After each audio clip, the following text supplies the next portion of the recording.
Recently एक debate भी चालू हुई, डिस्कशन चालू हुआ, जहाँ पर ये कहा जाने लगा या फिर किसी स्टेटमेंट को ऐसा इंटरप्रेट किया गया कि क्या इस प्रोफेशन को ज़्यादा ग्लोरीफाई तो नहीं किया गया, क्योंकि जैसा आपने कहा कि ज़्यादा लोग अटेम्प्ट करते हैं, कोशिश करते हैं, बहुत कम ही उस समंदर को पार करके दूसरे किनारे पे पहुंच पाते हैं, बहुत सारे लोग अटक जाते हैं। तो ये जो ओवर ग्लोरिफिकेशन है इस प्रोफेशन का, क्या ये सचमुच होता है या फिर लोगों को जल्दी समझ में आ जाना चाहिए मुझसे नहीं होगा, या शुरू में ही समझ में आ जाना चाहिए? और दो ना एकदम अलग एस्पेक्ट हैं आपके क्वेश्चन के। एक तो यह है कि क्या ग्लोरिफिकेशन होना चाहिए या नहीं होना चाहिए, और दूसरा एस्पेक्ट है कि क्या लोगों को समझ में आ जाना चाहिए कि इसको जल्दी छोड़ दें। तो इसका ग्लोरिफिकेशन से कोई लेना देना नहीं है। ओके, ग्लोरिफिकेशन बिल्कुल होना चाहिए, क्योंकि भारत सरकार की सबसे प्रीमियर सर्विस है, सबसे बड़ी सेवा है। तो उसका ग्लोरिफिकेशन नहीं होगा तो इसका मतलब कि आप एक्चुअली आ करके देश के लिए काम नहीं करना चाहते। और अगर ग्लोरिफिकेशन हो रहा है तो ये बहुत अच्छी बात है कि हमारे युवाओं में आगे बढ़ करके देश के लिए और समाज के लिए काम करने की वो चाहत है। तो ये बहुत अच्छा साइन है हमारे समाज के लिए। बट सॉरी सर, मैं इंटरप्ट कर रहा हूँ, क्या ये एटीट्यूड सब एस्पिरेंट का होता है कि उसको समाज के लिए कुछ करना है? क्योंकि एक वर्ड है भौकाल, कि भाई पावर आ जाती है उससे। ये कितने लोगों की सोच होती है? क्या लगा, कभी ऐसा लगा? अगर आप इस सोच से आते भी हो, हाँ, अगर आप 1% इस एस्पेक्ट को सोच करके आते हो कि यार मेरे को भौकाल मिलेगा, मेरे को पावर मिलेगी, तो जब आप सर्विस में आते हो ना तो आपका दिमाग ठीक हो जाता है। ओके, तो आपको समझ आ जाता है कि ये जो भौकाल है वो आपका कुछ भी नहीं है। आप बहुत ही एक छोटे से प्यादे हो इस पूरे इतने बड़े सिस्टम में, और आप चाहे रहो चाहे ना रहो, ये सिस्टम ऐसे ही चलता रहेगा।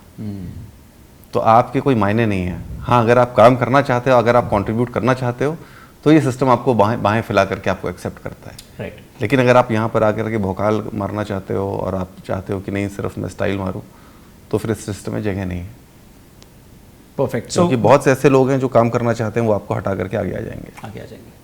कमिंग बैक टू ग्लोरिफिकेशन वाला पार्ट, तो आप ये कह रहे हैं ग्लोरीफाई करना भी चाहिए, क्योंकि एक ऐसा काम है जो रिस्पॉन्सिबिलिटी से भी भरा हुआ भी है, और ये इम्पैक्ट भी क्रिएट करता है सोसाइटी के हर एक हिस्से पे। बिल्कुल। सो ग्लोरीफाई तो करना चाहिए। दूसरा, कब समझ जाना चाहिए किसी एस्पिरेंट को कि भैया बस हो गया, अब नहीं करना चाहिए?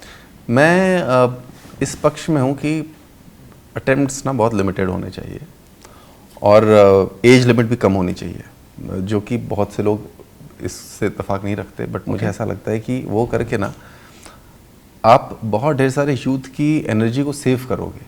ओके, अगर आप लगातार, लेट से अगर 30 साल एज है तो आप 30 साल तक अटेम्प्ट करते रहोगे। अगर वही एज आपकी घटा करके 28 साल कर दी जाए तो आप सिर्फ 28 साल तक अटेम्प्ट करोगे, आपके 2 साल लाइफ के बच जाते हैं जी।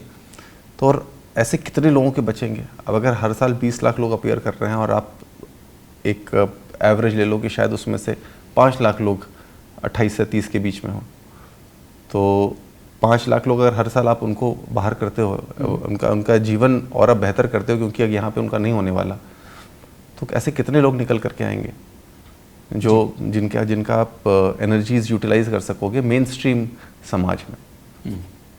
तो हमें वो थोड़ा सा ऐसा सोचना चाहिए। बट गवर्नमेंट्स जनरली नहीं ले पाती, क्योंकि वो उनके अंदर इतनी विल पावर नहीं होती है, क्योंकि जनता एज अ होल इसको नेगेटिवली परसीव करती है। लोगों को लगता है कि यार मेरे चांस चला जाएगा।